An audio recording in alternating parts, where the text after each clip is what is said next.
సన్నిధిలో పచ్చని ఒలీవునై జీవించేదా నేనైతే నీ సన్నిధిలో పచ్చని ఒలీవునై జీవించేదా నీ సత్యమును సమాజములో సత్య సాక్షిని ప్రకటించేదా నీ సత్యమును సమాజములో సత్య సాక్షిని ప్రకటించేదా సదాకాలము నా తోడై ఉండి నన్ను నడిపించే నా యేసయ్యా సదాకాలము నా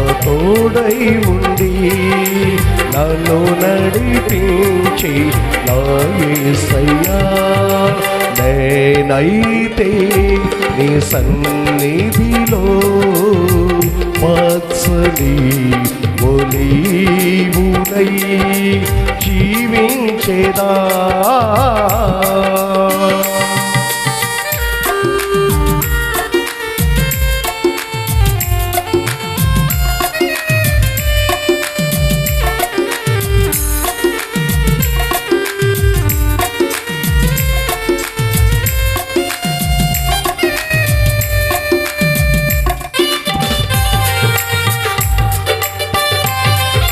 స్తోత్రం.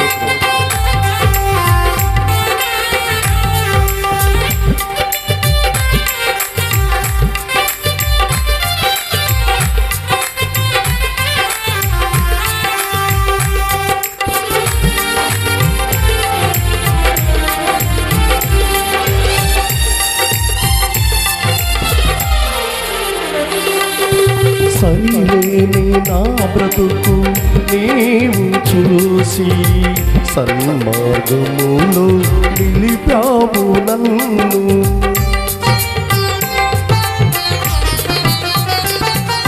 సరిలేని నా బ్రతుకు నీవు చూసి సన్మార్గములో నిలిపావు నీవు సద్గుణశీలుడా నా యేసయ్యా సద్గుణశీలుడా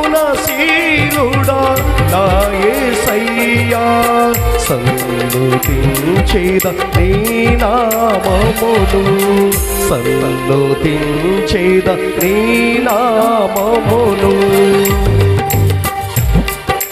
నేనైతే నీ సన్నిధిలో పచ్చని ఒలీవునై జీవించేదా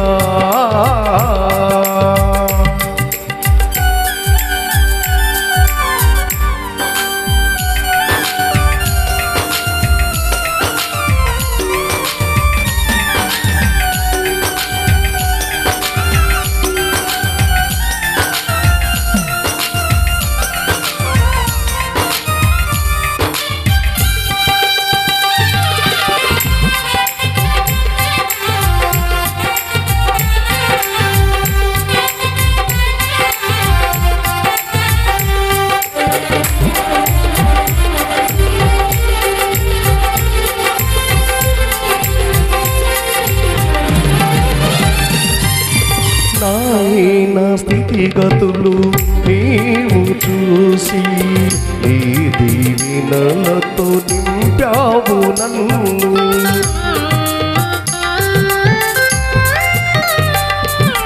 నాయన స్థితిగతులు నీవు చూసి నీ దీవెనలతో నింపావు నన్ను శ్రీమంతుడా నా యేసయ్యా శ్రీమంతుడా నా యేసయ్యా కొనియాడెదను నీ నామమును కొనియాడెదను నీ నామమును నేనైతే నీ సన్నిధిలో పచ్చని ఒలీవునై జీవించ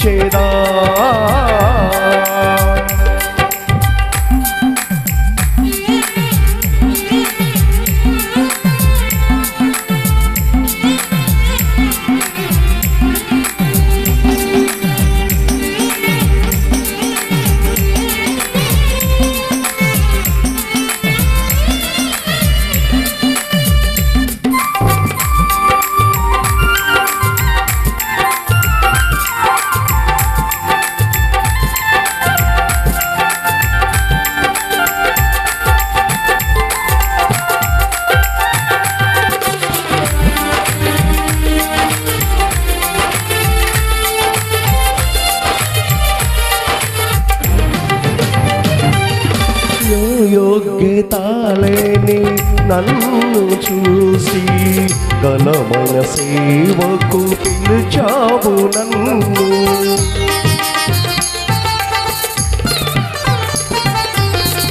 యోగ్యతలేని నన్ను చూసి ఘనమైన సేవకు పిలిచావు నన్ను. నిజమైన దేవుడా నా యేసయ్యా, నిజమైన దేవుడా నా యేసయ్యా, సాటించెదను నీ కార్యములను, సాటించెదను నీ కార్యములను. నేనైతే నీ సన్నిధిలో పచ్చని ఒలీవునై జీవించెదా. నేనైతే నీ సన్నిధిలో పచ్చని ఒలీవునై జీవించెదా. నీ సత్యములు సమాజములో సత్య సాక్షిన ప్రకటించేదా. నీ సత్యములు సమాజములో సత్య సాక్షిన ప్రకటించేదా. సదాకాలము నా తోడై ఉండి నన్ను నడిపించే నా యేసయ్యా, సదాకాలము నా తోడై ఉండి నన్ను నడిపించే నా యేసయ్యా. నేనైతే నీ సన్నిధిలో పచ్చని ఒలీవునై జీవించెదా, జీవించెదా, జీవించెదా.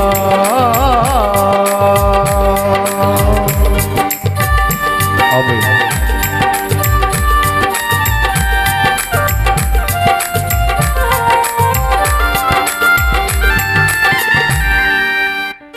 గట్టిగా చప్పట్లు కొడదామా? గట్టిగా బిగ్గరగా.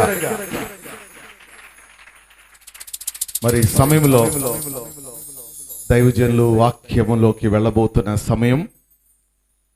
మరి అన్నగారిని ఒక చిన్న రిక్వెస్ట్, ఒక అద్భుతమైన పాట, అది ప్రపంచంలోనే అన్నయ్య రాసిన పాట. ఏం పాట అది చెప్పండి? ఎడబాయని, అంతేనా? అది ప్రతి వారం శనివారం కానీ ఆదివారం కానీ ఆ పాట నేను పాడుకుంటూ ఉంటా సంఘంలో. ఆ పాట నా హృదయాన్ని చాలా కదిలించింది. ఒకసారి అయితే శనివారం అనుకుంటా, ఆ పాట పాడుతూ ఉండగానే భయంకరంగా కళ్ళమ్మట నీళ్లు కారిపోయినాయి. మరి అన్నయ్యని రిక్వెస్ట్గా అడుగుతున్నాము, ఆ పాట పాడి మరి దేవుని మాటలు మనకు అందిస్తారు. అన్నయ్య కుమారుడు హోసన్న మన మధ్యలో ఉన్నారు. తమ్ముడు కూడా లోపలికి వస్తే బాగుంటుందని అనుకుంటున్నాను. మరి ఈ యొక్క కూడికలు ఇంత భయంకరమైన కష్టకాలంలో ఎందుకు ఏర్పాటు చేయటం జరిగిందంటే, 2 సంవత్సరాల నుంచి ఈ దేశాన్ని కరోనా అనే మహమ్మారి పీడిస్తూ ఉంది. ఈ 2 సంవత్సరాలలో కూడా ఈ 2 సార్లు వచ్చిన ఈ కరోనా దేవుని మహాకృప ఏంటంటే, మన ఈ ప్రాంతం అంతా కూడా ఇప్పటి వరకు దేవుని క్షేమములో సురక్షితంగా ఉన్నారు ప్రజలు. గట్టిగా చప్పట్లు కొడతారా?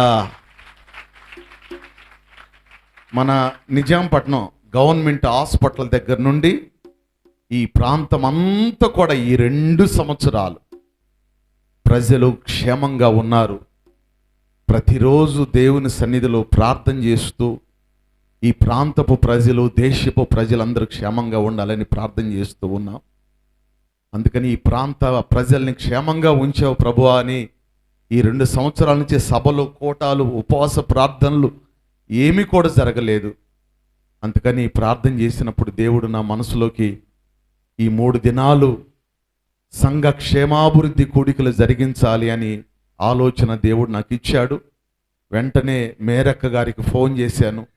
చాలా సంతోషపడింది. మరొక పక్క కొన్ని జాగ్రత్తలు చెప్పింది. పాస్టర్ నిరీక్షణ గారిని పంపిస్తానని చెప్పారు. అలాగే పంపించారు. గత రాత్రి నిరీక్షణ పాస్టర్ గారు మన మధ్యలో వాక్యం అందించి ఈ కొత్తగా కట్టిన ఈ బలిపీఠాన్ని నిరీక్షణ పాస్టర్ గారు రాత్రి డెడికేషన్ చేశారు. దేవునికి స్తోత్రము కలుగునుగాక. ఈ పగలకాల కూడిక కూడా చాలా ఆశీర్వాదకరంగా జరిగింది. వెంటనే మేరక్కతో మాట్లాడిన తర్వాత అన్నయ్యకి ఫోన్ చేశాను. అన్నయ్య, ఇలా 3 రోజులు కూడికలు పెట్టుకోవాలని ఆశ కలిగి ఉన్నాము అంటే అన్నయ్య కూడా అన్నారు, ఎక్కడికి వెళ్తలేదు బ్రదర్ అని. అంటే అన్నయ్యని చాలా రిక్వెస్ట్గా అడిగితే మరి అంత గొప్ప దైవజనులు మరి మాట కాదనకుండా ఈరోజు డేటు అన్నయ్య ఇచ్చారు.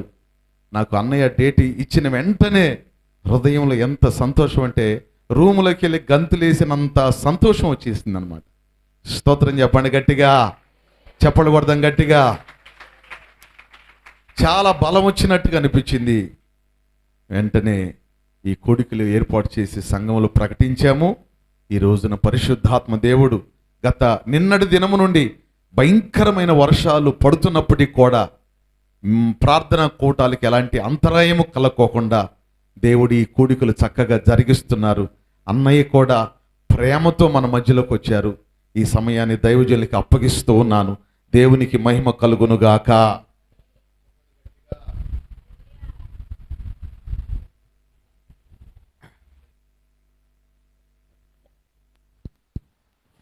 Praise the Lord. హల్లెలూయా.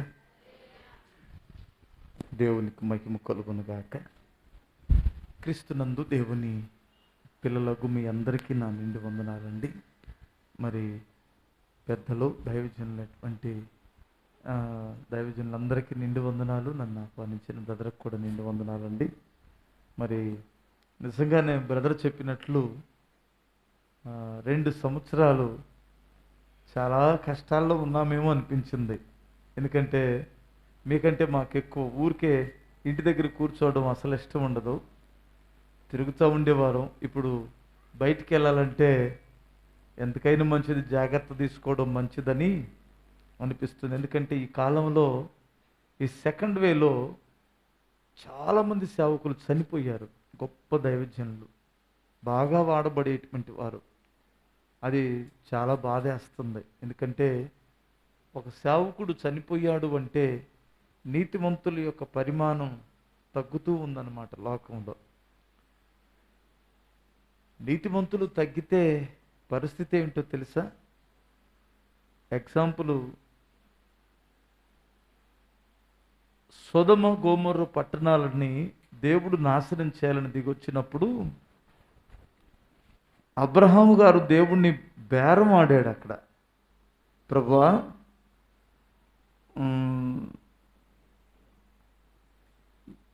అనీతిమంతులతో కలిసి నీతిమంతులను కూడా నాశనం చేస్తారా? అలాగూ మీరు న్యాయమైన మనసు మీకు దూరమగును గాక. మీరు న్యాయవంతుడు కదా, కృపగలిగిన తండ్రివి కదా. ఒకవేళ పట్టణంలో 50 మంది ఉంటే వారిని బట్టి రక్షించలేవా తండ్రి అని అడిగాడు కదా. ప్రభు ఖచ్చితంగా రక్షిస్తానని చెప్పాడు. అతనికి డౌట్ వచ్చి, ప్రభు ఒకవేళ ఒక 5గురు తగ్గితే డౌట్ వచ్చింది, ఒకవేళ 5గురు తగ్గారేమోనని. పర్వాలేదు, 45 మంది ఉన్నా రక్షిస్తానన్నాడు. ఆ తర్వాత 40, 30, 20 తర్వాత ఇక మాట్లాడలేదు. అంటే నీతిమంతుల యొక్క పరిమాణం తగ్గుతుందంటే ఇక వారిని దేవుడు కూడా క్షమించటం లేదని అర్థం. అందుకని మనం ఎవరిని సంపాదిద్దాం? ఇప్పుడు సంపాదించాల్సింది నీతిమంతులను కాదు, అదే ఆస్తులను కాదు, నీతిమంతులను సంపాదించాలి. అంటే నీతిమంతులుగా మనల్ని తయారు చేయాలి, మనుషుల్ని రక్షణలోనికి నడిపించాలి. మనం నీతి కలిగి బ్రతకాలి, నీతిమంతులను కూడా రక్షించాలి. అర్థం కావట్లేదా? హల్లెలూయా. స్తోత్రం చెప్పండి ఒకసారి, మరొకసారి చెప్దాం. నేను చిన్న ప్రార్థన చేసి 3 మాటలు మీకు జ్ఞాపకం చేస్తాను. మీరు జాగ్రత్తగా వినండి. కళ్ళు మూసుకుందాం. పరిశుద్ధుడైన మా తండ్రి, దయగలిగిన దేవా, మీకు వందనాలు చెల్లిస్తున్నాను నాయన. ఈ 2వ రాత్రి నీ సన్నిధిలో చేరి ఉన్న బిడ్డలను మీరు దర్శించండి ప్రభువా. మా బ్రదరు శ్యాంపాల్ గారిని బట్టి స్తుతిస్తున్నాను తండ్రి. నీ దాసుని హృదయంలో మీరు ఉంచిన ఆలోచన ఏదో సంఘానికి మేలుకరమైతే తప్ప మీరు ఈ కాలంలో ఇలాంటి ఆలోచన ఎవరు నాయన. మరి చక్కటి ఆలోచన ఇచ్చారు. సంఘాన్ని బలపరచండి, సంఘ సరిహద్దులు విశాలపరచండి. నీ సేవకుని యొక్క కోరికను సిద్ధింపజేసి తన ఆలోచన యావత్తు మీరు సఫలపరచండి. సంఘాన్ని మీరు దీవించి అభివృద్ధి పరచండి నాయన. సంఘమునకు కావలసిన వర్తమానం దయచేయమని యేసుక్రీస్తు నామములో అడుగుచున్నాను తండ్రి, ఆమేన్. హల్లెలూయా. నేను చిన్న పాట పాడతాను, అందరం కలిసి ప్రభువుని కనపరుచుదాం. ఇందా బ్రదర్ చెప్పిన పాటే పాడతాను. ఎడబాయని నీ కృప నన్ను విడువదు ఎన్నటికీ, యేసయ్యా నీ ప్రేమానురాగం నన్ను కాయును అనుక్షణం.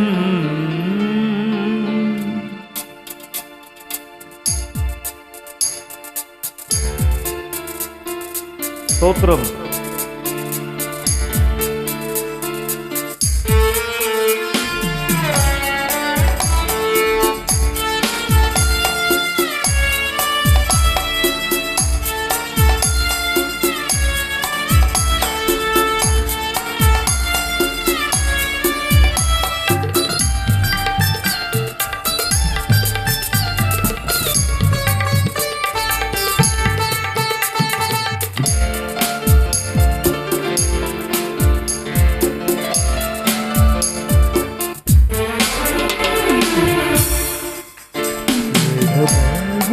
నీ కృప నన్ను విడువదు ఎన్నటికీ, ఎడబాయని నీ కృప నన్ను విడువదు ఎన్నటికీ, యేసయ్యా నీ ప్రేమానురాగం నన్ను కాయును అనుక్షణం.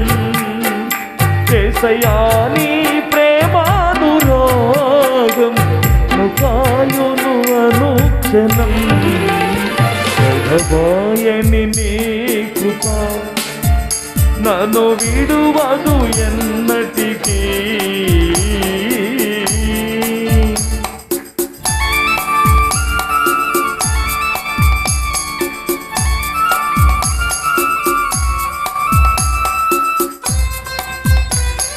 స్తోత్రం. హల్లెలూయా.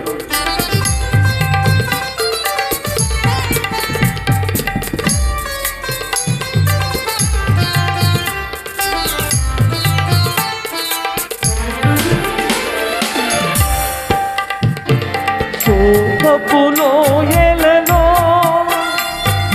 కష్టాల కడగండ్లలో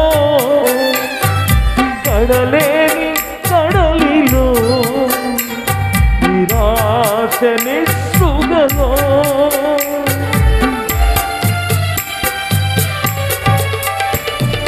శోకపులో ఎలలో కష్టాల కడగండ్లలో కడలేని కడలిలో నిరాశ నిస్పృహలో అర్థమి కాని జీవితం ఇక వ్యర్థమని నేననుకొనగా, అర్థమి కాని జీవితం ఇక వ్యర్థమని నేననుకొనగా, కృపా కనికరము గల దేవా నా కష్టాల కడలిని దాటించి కరుణించితివి. కృపా కనికరము గల దేవా, నా కష్టాల కడలిని దాటించితివి. ఎడబాయని నీ కృపా నన్ను విడువదు ఎన్నటికీ.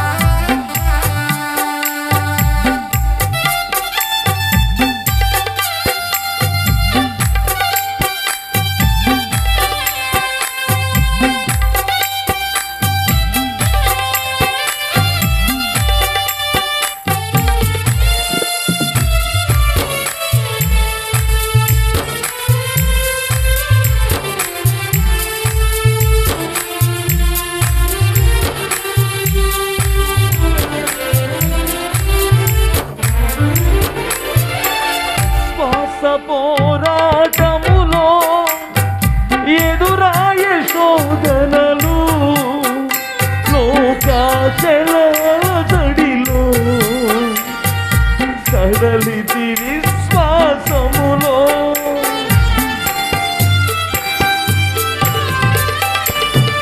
విశ్వాస పోరాటములో ఎదురాయ శోధనలు, లోకాశలాల తడిలో సడలితి విశ్వాసములో.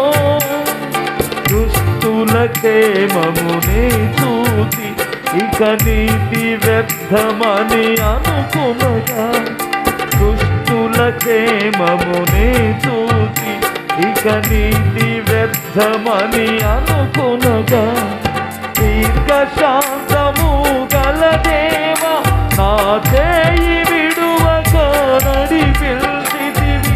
దీర్ఘశాంతము గల దేవా, నా చేయి విడువక నడిపించితివి.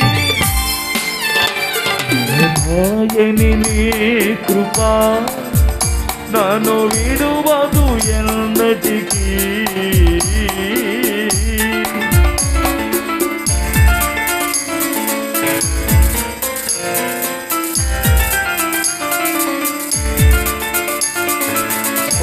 హల్లెలూయా.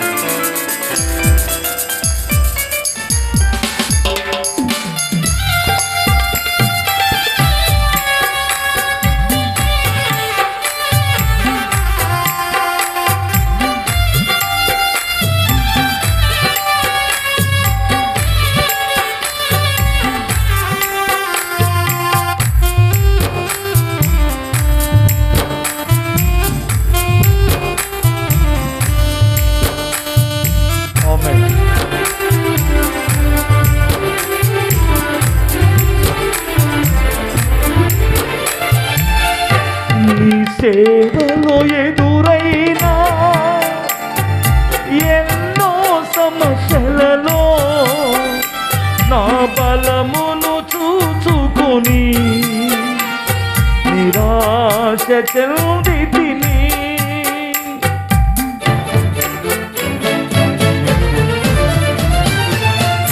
నీ సేవలో ఎదురైనా ఎన్నో సమస్యలలో నా బలమును చూచుకొని నిరాశ చెందితిని.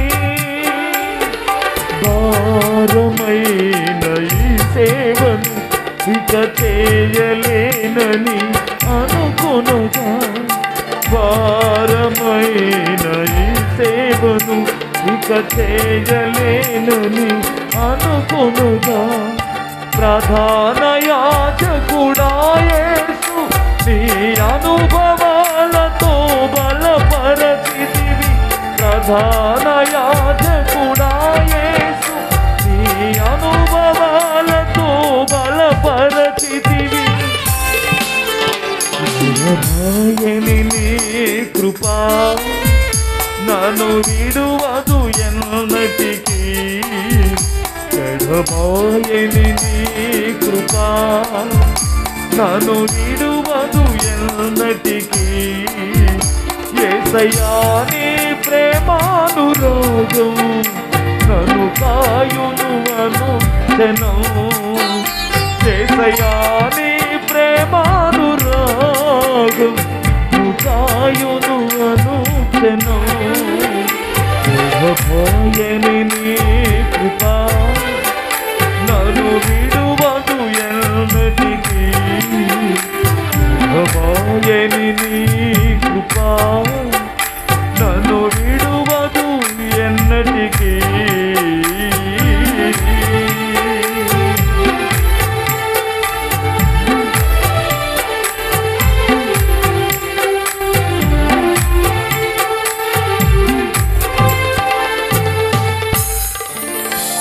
హల్లెలూయా.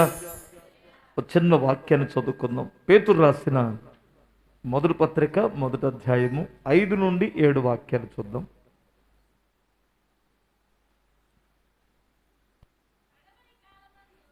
కడవరి కాలమందు బయలుపరచబడుటకు సిద్ధముగా ఉన్న రక్షణ మీకు కలుగునట్లు విశ్వాసము ద్వారా దేవుని శక్తి చేత కాపాడబడు మీ కొరకు ఆ స్వాస్థ్యము పరలోకమందు భద్రపరచబడి ఉన్నది. ఇందువలన మీరు మిక్కిలి ఆనందించుచున్నారు గాని అవసరమును బట్టి నానా విధములైన శోధనల చేత ప్రస్తుతమున కొంచెము కాలము మీకు దుఃఖము కలుగుచున్నది. నశించుపోవు సువర్ణము అగ్ని పరీక్ష వలన సిద్ధపరచబడుచున్నది కదా. దానికంటే అమూల్యమైన మీ విశ్వాసము ఈ శోధనల చేత పరీక్షకు నిలిచినదై యేసుక్రీస్తు ప్రత్యక్షమైనప్పుడు మీకు మెప్పును మహిమయు ఘనతయు కలుగుటకు కారణమగును. చాలు, దగ్గరగా స్తోత్రం చెప్పండి. అమ్మా, 2 మాటలు మనసు ఎక్కడే ఉంచి ప్రశాంతంగా ఎందాం. మీరు చక్కటి విషయాలను ఎంతవరకు ఇంటూ వచ్చారు కదా. ఇక్కడ అద్భుతమైన సంగతులు రాయబడి ఉన్నాయి. ఏమిటంటే, కడవరి కాలమందు బయలుపరచబడుటకు సిద్ధముగానున్న రక్షణ. హల్లెలూయా. కడవరి కాలమందు బయలుపరచబడుటకు సిద్ధముగానున్న రక్షణ. ఇప్పుడు యేసుక్రీస్తు ప్రభువుని 8వ దినమున సున్నతి చేయించడానికి దేవాలయానికి తీసుకొని వెళ్ళినప్పుడు సుమయోను అనేటువంటి భక్తుడు ఆయన చేతిలో పట్టుకొని, నాథా, నీ రక్షణను నా కన్నులారా చూసుటకు నాకు భాగ్యమునిచ్చావని దేవుణ్ణి స్తుతించాడు. యేసుక్రీస్తును చూసినప్పుడు ఆయన ఏమన్నారు? రక్షణను, ఏంటండి నాకు అర్థం కాదు, మీకు అర్థం కావట్లేదా? కన్నులారా చూశాను అన్నాడు. హల్లెలూయా.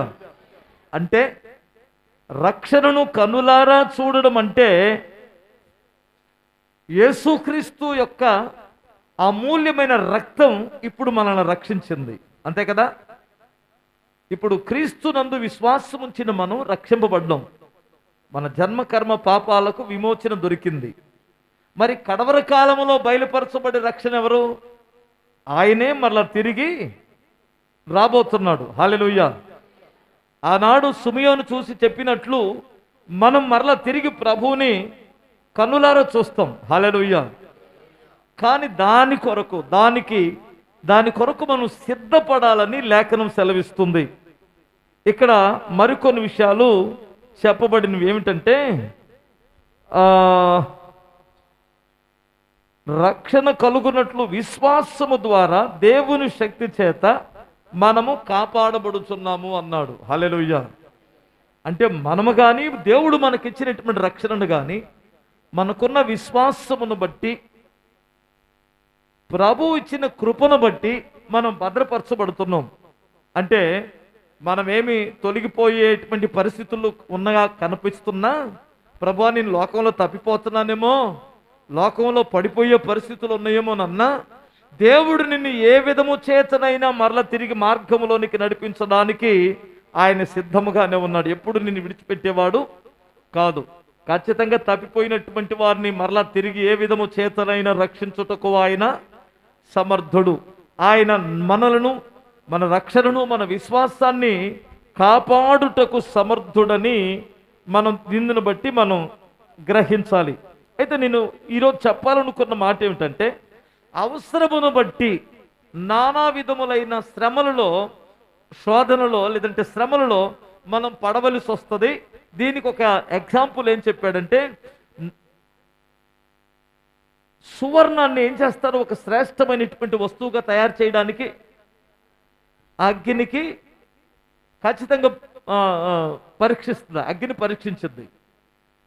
అప్పుడే శ్రేష్టమైనటువంటి సువర్ణమా, అది రోల్డ్ గోల్డా, పనికి మాలినటువంటిదా అని అర్థం కావాలంటే ఏం చేయాలి, దాన్ని అగ్నిలోనికి వెళ్ళాలి. ఇప్పుడు మీకు కలుగుతున్నటువంటి అగ్ని వంటి శ్రమలకు ఏదో మీకు వింత సంభవించినట్లు మీరు ఆశ్చర్యపడవలసిన అవసరం లేదు.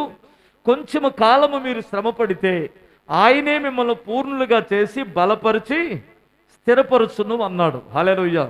కొంచెము కాలం, దయచేసి గమనించాలి. ఈ సమయంలో నేను మీకు చెప్పాలనుకున్న విషయం ఏమిటంటే, మనకి కలుగుతున్నటువంటి చిన్న చిన్న శ్రమలలో, కష్టాలలో, ఇరుకులలో, ఇబ్బందులలో, అర్థమవుతుందండి, మనకు వచ్చే డౌట్ ఏమిటంటే, యేసు ప్రభుని నమ్ముకుంటే ఈ పాస్టర్ గారులు శ్రమలన్నీ పోతాయని చెప్పారు, కష్టాలు ఏమో ఉండవని చెప్పారు, మరి యేసు ప్రభుని నమ్ముకున్న తర్వాత నా బ్రతుకులు అలాంటిది ఏమీ కనిపించట్లేదు, ఇంకా చెప్పాలంటే కష్టాలు ఎక్కువ అవుతున్నాయి కదా, పరిస్థితి ఏమిటి అనేదే కదా మన డౌటు కదా. హల్లెలూయా. మీకు ఎప్పుడైనా ఇలాంటి డౌట్లు వచ్చినాయి అంటారా అమ్మా? ఏంది వీళ్ళు మరి బెల్లం కుట్టిన రాళ్ళలాగా ఉన్నారు. హల్లెలూయా.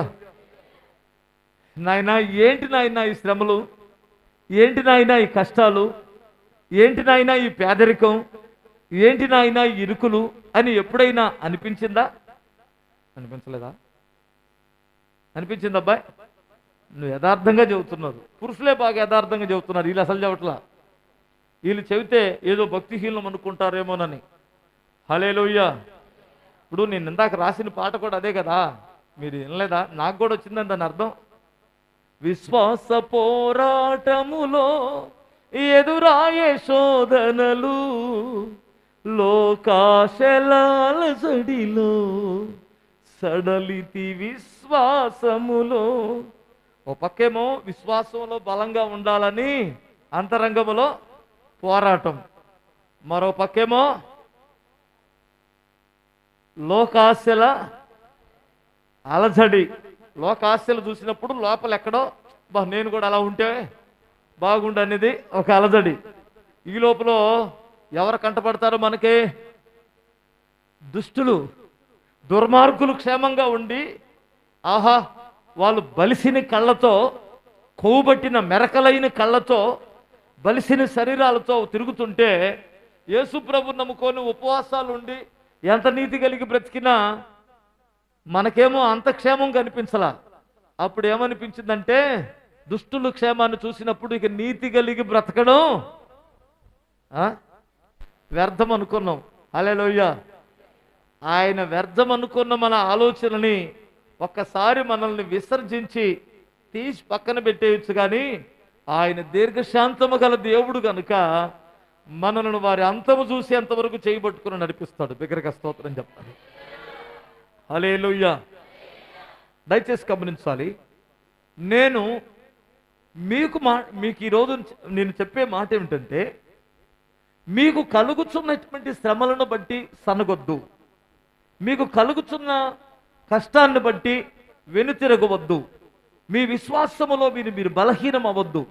ప్రభు ప్రత్యక్షమైనప్పుడు మీకు మహిమయు ఘనతయు తేబడును అన్నాడు. ఆ కడవరి రక్షణ కొరకు ఎదురు చూడండి అన్నాడు. అర్థమవుతండి? దయచేసి దాని కొరకు మీరు ఎదురు చూడండి, దాని కొరకు సిద్ధపడండి, భక్తిని కాపాడుకోండి. మరి శ్రమలు ఎందుకు వస్తాయన్నా? మరి మన జీవితంలో ఈ శ్రమల్లో దేవుడు మనల్ని విడిచిపెట్టేసాడా అంటే పొరపాటును విడిచిపెట్టేటువంటి వాడు కాదు. ఒకసారి 34వ కీర్తన 19వ వాక్యాన్ని ఒక మాట చూడండి.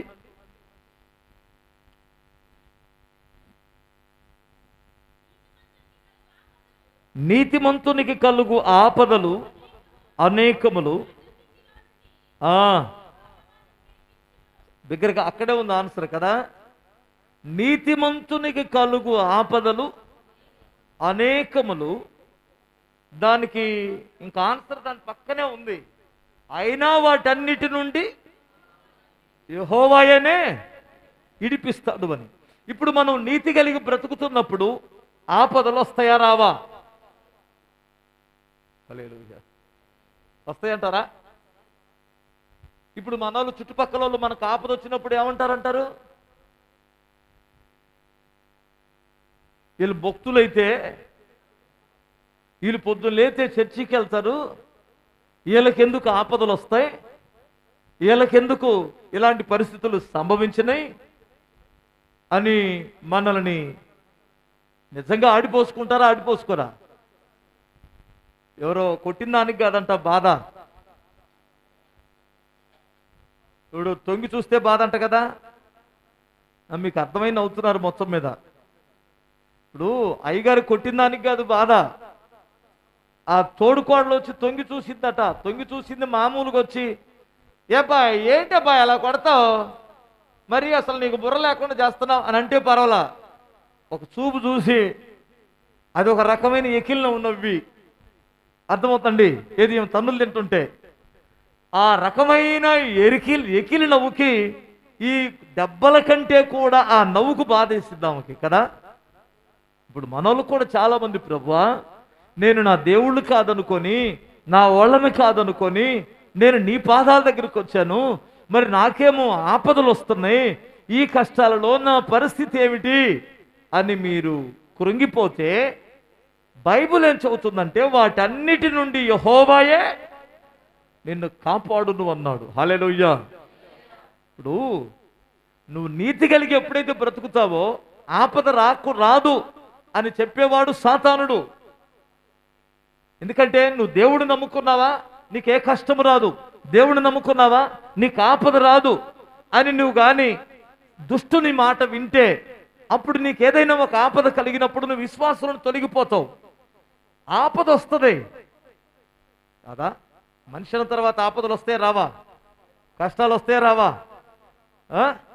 ఎండాకాలం, వర్షాకాలం, చలికాలం లేదు, అలాగునే వస్తాయి. కానీ లోకస్తులకి మనకున్న తేడా ఏమిటంటే మనలను కాపాడడానికి యెహోవాయే వాటన్నిటి నుండి తప్పించును అన్నాడు. హల్లెలూయా. ఎగ్జాంపుల్ చిన్న మాట. యోబు నీతిమంతుడు, న్యాయవంతుడు, యథార్థవంతుడు, చెడుతనమును. ఇంకా అతను క్వాలిటీ మనలో ఎవరికైనా ఉందా? అతని యొక్క భక్తి మనలో ఎవరికైనా ఉందంటారా? దేవుడిచ్చాడు ఈ సాక్ష్యం. ఒకడు పరిగెత్తుకుంటూ పొలంలో నుండి వచ్చి ఏమన్నాడంటే, అయ్యా 500 జతల ఎడ్లు శత్రువులు కొలగొట్టుకొని తీసుకెళ్ళిపోయారన్నాడు.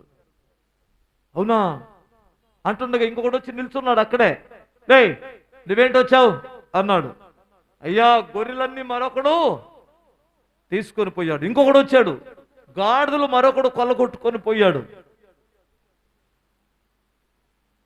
ఇంకొకడు వచ్చి నిల్చున్నాడు. ఏమిట్రా నువ్వు వచ్చావు అన్నాడు. 10 మంది పిల్లలు మిద్ద మీద మిద్ద కూలి చచ్చిపోయారన్నాడు. ఎంతమంది? ఒకసారి మీరు ఆలోచించండి. మన ఇంట్లో కడుపును పుట్టిన ఒక్క బిడ్డ చనిపోతే తట్టుకోగలమా? ఆలోచించండి.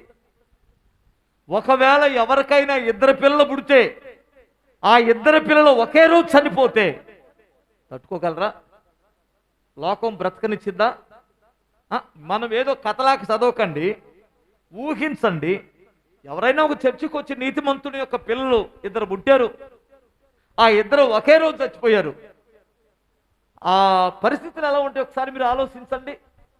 ఒక్కసారి అతను జుట్టు బిక్కొని, అతను అలా చొక్కా చింపేసుకొని, ఇంకా ఆయన దుఃఖము తీరక ఒక మంగళాన్ని పిలిపించేసి నాకు గుండు చేయమని చెప్పాడు. ఆయన గుండు కరకరకర గుండు గీకేశాడు. బూడిదలో కూర్చొని బూడిదంతా పోసుకొని ఒక రకమైన ఏడుపు, ఒక రకమైన కేకలు వేస్తున్నాడు అతడు. సాతానుడు ముందు విలయతాండం ఆడుతున్నాడు, నాట్యం ఆడుతున్నాడు. ఎందుకంటే నెక్స్ట్ ఇతను నోట్లో నుంచి ఏమొచ్చిందని ఎదురు చూస్తున్నాడు. ఓ దేవుడా, నన్ను ఎందుకు ఇంత అన్యాయం చేశావు అని అనాలి ఇతని నోట్లో నుండి. కానీ అతను ఒక్క నిమిషం తమాయించుకొని ఏమన్నాడు తెలుసండి? నేను నా తల్లి గర్భము నుండి వచ్చేటప్పుడు నేను దిగంబరిగానే వచ్చాను, ఖాళీగా వచ్చాను, మరలా ఖాళీగానే వెళ్ళిపోతాను కదా. నేను వెళ్ళాల్సింది ఆయన దగ్గరికి కదా. దేవుడు ఎప్పుడైనా అన్యాయం చేస్తాడా? అన్యాయస్తుడా దేవుడు? దేవుడే అన్యాయస్తుడైతే ఇంకా న్యాయవంతుడు ఎవడు ఉంటాడు భూమి మీద? దేవుడే అన్యాయస్తుడైతే ఇంకా అసలు భూమి మీద న్యాయవంతుడు ఉంటాడా? అంటే ఆయన న్యాయవంతుడే కానీ అన్యాయస్తుడు కాడు. దీని వెనకాల కూడా ఏదో దేవుని సంకల్పం ఏదో ఉండొచ్చు. భక్తి కలిగిన వాడు, నీతి కలిగిన వాడు గ్రహించే గ్రహింపది. దగ్గరగా స్తోత్రం చెప్పాలి. హల్లెలూయా. సాతానుడికి దేవుడికి జరిగినటువంటి ఆ వాదనను గ్రహించిన వాడు గ్రహించలేదు. కానీ దేవుడు అన్యాయస్తుడు కాదు. ఆపద కలగనివ్వండి, కష్టాలు కలగనివ్వండి, దేవుడు వాటిని అన్నిటి నుండి విడిపించగలడని నమ్మినటువంటి యోబు ఒక్క నిమిషం తన్ను తాను ఆలోచించుకొని దేవుని నామానికి మహిమ కలుగును గాక అని చెప్పాడు. హల్లెలూయా. దేవుని హృదయం ఎలా ఉందో తెలుసండి? ఆయన హృదయం సంతోషంతో గంతులేసి ఉండొచ్చు. ఎందుకంటే తన పిల్లలకు అన్యాయం చేయడం ఏ తండ్రికి కూడా ఇష్టం ఉండదు. కానీ దేవుడికి ఇష్టం ఉండదు అంటారా? ఆ తర్వాత దేవుని హృదయంలో ఎంత గొప్ప ప్రణాళిక ఉందంటే ఇతనికి నేను రెట్టింపు ఆశీర్వాదాలు ఇవ్వాలనుకున్నాడు. హల్లెలూయా. చూసారా? మీరు ఆలోచించండి. దేవుడు ఎప్పుడూ తన పిల్లలను విడిచిపెట్టువాడు కాదండి. ఆపదలు వస్తాయి, కానీ వాటన్నిటి నుండి దేవుడే తప్పిస్తాడు. హల్లెలూయా. మరొక విషయాన్ని మీకు జ్ఞాపకం చేస్తాను, వినండి.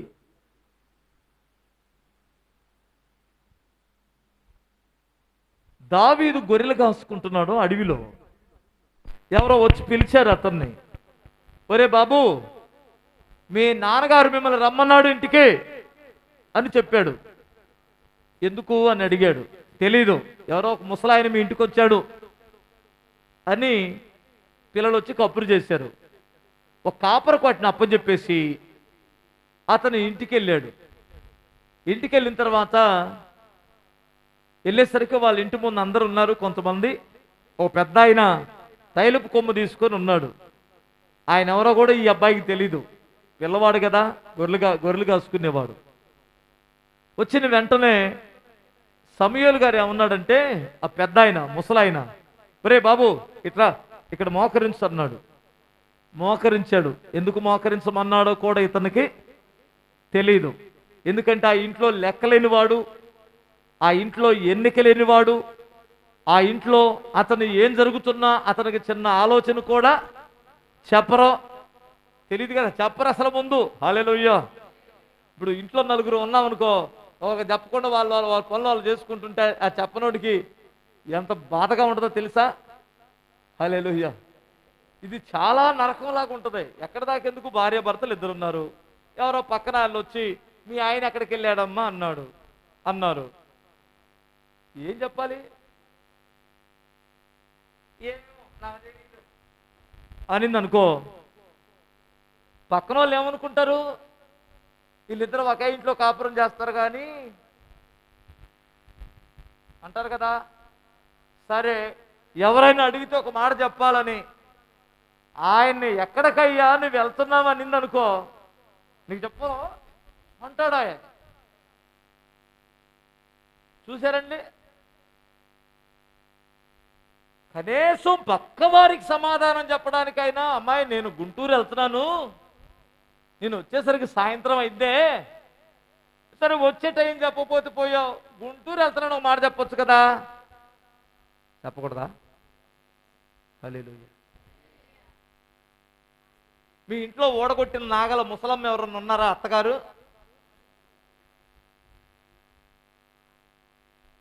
అత్తగారులు అంటే ఓడగొట్టిన నాగల్లే కదా, ఇంక పనికిరావని అర్థం.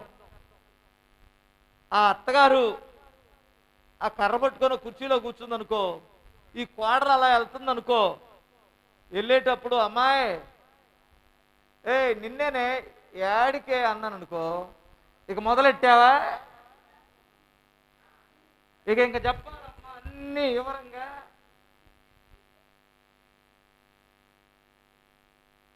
ఒకవేళ చెప్పకుండా వెళ్ళావు, మీ ఆయనే వచ్చాడు, నీ పిల్లలే వచ్చారు, అమ్మా అది ఎక్కడికి వెళ్ళిందే అన్నాడు, ఏం చెప్పాలి?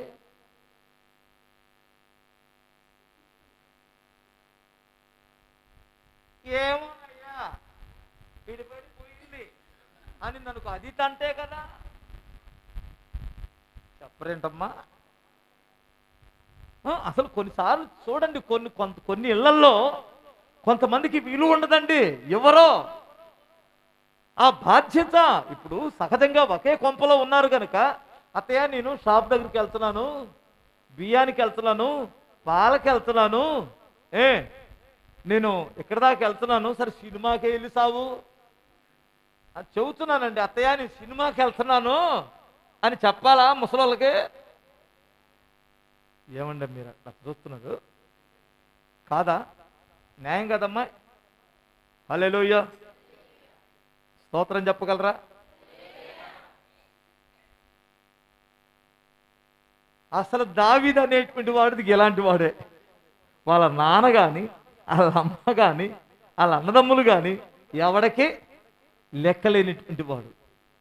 అందుకనే లేయా ద్వేషించబడుట దేవుడు చూసి ఆమె గర్భమును దీవించాడు. ఎవరింట్లో ఎవరు తీసివేయబడతారో, ద్వేషించబడతారో వారి పక్షానికి దేవుడు వెళ్ళిపోతాడు.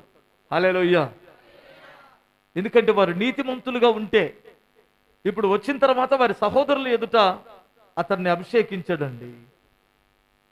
అబ్బా చాలా ఘనత అనిపించింది. వెళ్ళాడు, వెళ్ళిన వెంటనే ఒక పెద్ద ఎలుగుబంటి ఎదురు వచ్చిందండి అతనికి. ఎవరికే? అభిషేకించబడిన వాడికి, నీతిమంతునికి. హల్లెలూయా. ఇప్పుడు ఎలుగుబంటు వచ్చిన వెంటనే ఊపిరి బిగబట్టి నక్క బిగుబట్టి పడుకున్నాడా? ఏం చేశాడు? చీల్చి పడేశాడు. హల్లెలూయా. ఆపద రాలేదా? సింహం అమాంతంగా మీద పడిపోయింది. ఒకరోజు చచ్చిపోయాను అనుకున్నాడు. తీరా చూస్తే సింహం ఆ పై పెదం కింద పెదం తన చేతిలో ఉంది. ఊరికే కుక్కను కాదు, అసలు మనం కోడినైనా చేల్చగలమా? మీరు ఎప్పుడైనా కోడిని కాల్చారా? కాల్చారు కదా. ఈ మధ్య ఎవడు కాల్చుతున్నాడు? ఆడెవడో తుర్రం తిప్పుతాడు. ఆ పనికి మాలిన చేపల వాసన వచ్చింది. కోడి మాంసం తింటేనేమో చేపల వాసన వచ్చింది. చేపలు తింటేనేమో కోడి మాంసం వస్తుంది, కోడి మాంసం వాసన వస్తుంది. ఈ రెండింటికి తేడా ఏంటో నాకు అర్థం కాదు. ఎందుకంటే దీన్ని మిగిలిందేమో దానికి వేస్తారు, దానికి మిగిలిందేమో దీనికి వేస్తారు. రోత మాంసం అది. సహజంగా నాటుకోడిని కాల్చిన తర్వాత దాన్ని ఇలా పట్టుకొని చీలుస్తారు. మనకు అదన్న చీలిద్దా? హల్లెలూయా. అమాంతంగా చీల్చి పడేశాడు. నేను ఎందుకు ఈ విషయాలు చెబుతున్నానంటే, ఇతను చీల్చాడని చెప్పలేదు. సౌలుతో ఒకరోజు ఒక మాట చెప్పాడు, సింహము ఎలుగుబంటుని నా చేతికి అప్పగించి వాటి నుండి విడిపించిన దేవుడు అన్నాడు. హల్లెలూయా. నీకు సింహము లాంటి ఎలుగుబంటు లాంటి శోధనలు, శ్రమలు, కష్టాలు ఎదురైతే వాటన్నిటి నుండి కూడా విడిపించువాడు దేవుడు. అంటే సింహం, ఎలుగుబంటు మీ మీదకి ఎప్పుడైనా వస్తే ఇక దాని అర్థం ఏంటంటే ఇక బ్రతుకుతామనే ఆశలు కోల్పోతామని అర్థం. హల్లెలూయా. అంతే కదా దాని అర్థం. మీ మీదకి ఎవరికైనా సింహం ఇలా వచ్చింది అనుకోండి, అప్పుడు బ్రతుకుతాను, రేపు పొద్దున వెళ్తానని ఆశలు ఉంటాయా? ఫస్ట్ దాన్ని పోగొట్టుకుంటాం. అంటే ఆశలు పోయే ఆపదలు వచ్చినా, ఆశలు కోల్పోయే ఆపదే వచ్చినా వాటి నుండి దేవుడు నిన్ను తప్పిస్తాను అన్నాడు. దగ్గరగా స్తోత్రం చెప్పు ఒకసారి. హల్లెలూయా. మంచిది. ఇంకొక మాట, తిమోతికి రాసిన పత్రిక, 2వ పత్రిక 3వ అధ్యాయం 12వ వాక్యం చూడమ్మా.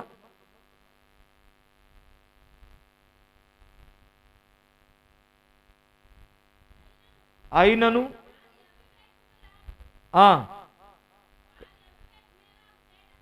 కాదమ్మా, క్రీస్తు యేసునందు సద్భక్తితో బ్రతకనుద్దేశించు వారందరూ హింస పొందుదురు. ఇది సత్యమా అసత్యమా? భక్తి కలిగిన వారు కాదు, సద్భక్తి. హల్లెలూయా. భక్తులు చాలా మంది ఉన్నారు ఇక్కడ లోకంలో, మీకు తెలుసా? భక్త మహాశైలు వస్తున్నారు, మీరంతా పక్కకు తప్పుకోవాలి. భక్త మహాశైలు కాస్త అల్లరి తగ్గించండి. స్త్రీలు వస్తున్నారు, భక్త మహాశైలు ఆ టపాసులు ఆపండి. మీరు వినలేదా ఎప్పుడు? వాళ్ళ పేరు ఏమంటారు? భక్తులే. జై జై జై జై జై అని అల్లరి చేసేవాళ్ళు ఎవరో? బేవర్సోళ్ళ భక్తులు. మన మరియమ్మ తిరణాల దగ్గర ఎగిరేది ఎవరో? బూరలు కొనుక్కొచ్చుకునే బ్యాచ్ ఎవరో? చెరుకులు బూరలు తెస్తారు మనోళ్ళు కూడా. అమ్మే మరియమ్మ రావే, మరియమ్మ తలకు ఒక కొబ్బరికాయ కొట్టి ఒక చెప్ప నువ్వు ఒక చెప్ప నేను తీసుకున్నా. మన భక్తులే కదా వాళ్ళు కూడా, కాదా? హల్లెలూయా. నేను అప్పుడప్పుడు మరియమ్మ తిరణాల దగ్గర కాసేపు ఆగుతాను కారులో. మన వాళ్ళంతా ఏం చేస్తుంటారు రా ఇల్లు? ఎందుకంటే మన కోటానికి వచ్చేది వాళ్ళే, మళ్ళీ ఆ తిరణాలకు వెళ్ళేది వాళ్ళే. అన్ని కోటాలు తిరుగుతుంటారు వాళ్ళు. అది ఒక బ్యాచ్ ఉంటుంది. రాజమండ్రి నుంచి ఒక బ్యాచ్ వచ్చింది, పాస్టర్ల బ్యాచ్. ఓ 10 మంది ఉంటారు రాజమండ్రి ఆ సైడ్ చుట్టుపక్కల ఒక బృందం. ఆ బృందం నువ్వు పిలవని పేరంటాం, పోస్టర్ చూశారంటే అక్కడికి వచ్చేస్తారు. ఆడ మగ తేడా లేకుండా వస్తారు వాళ్ళు.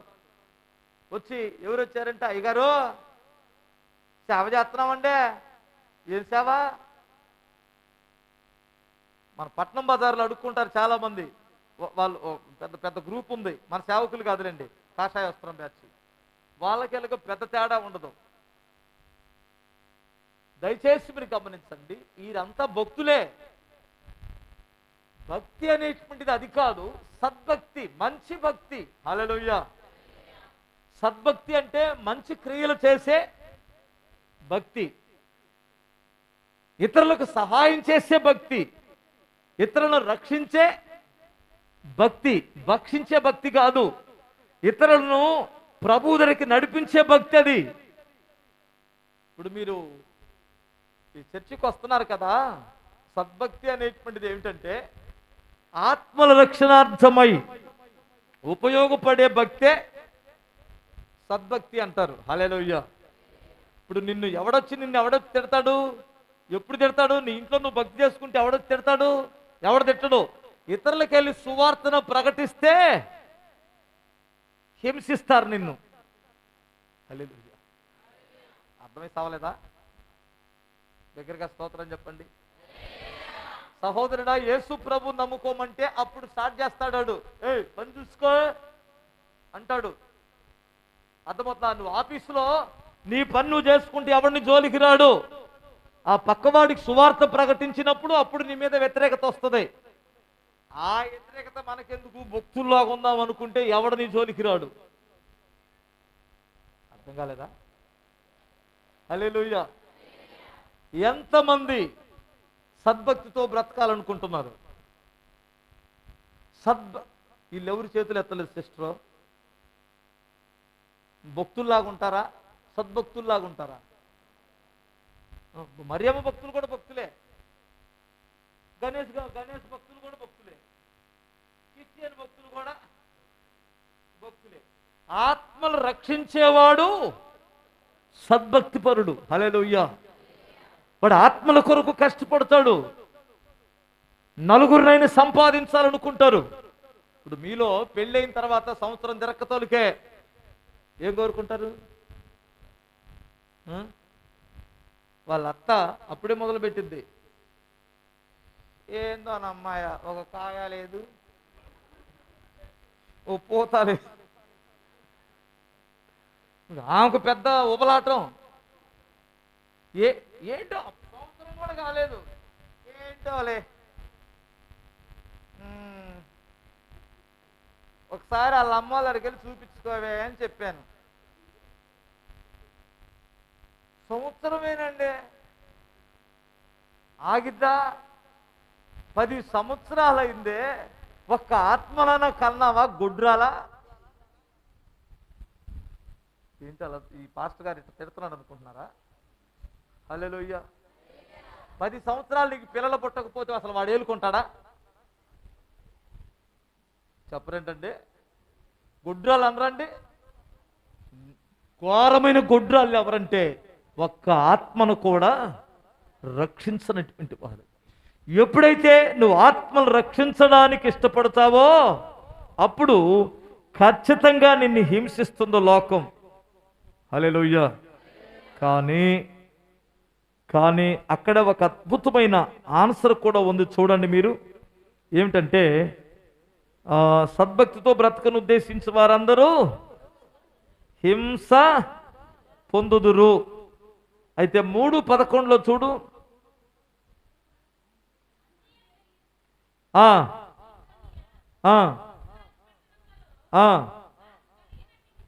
నాకు కలిగినట్టి హింసలను ఉపద్రవములను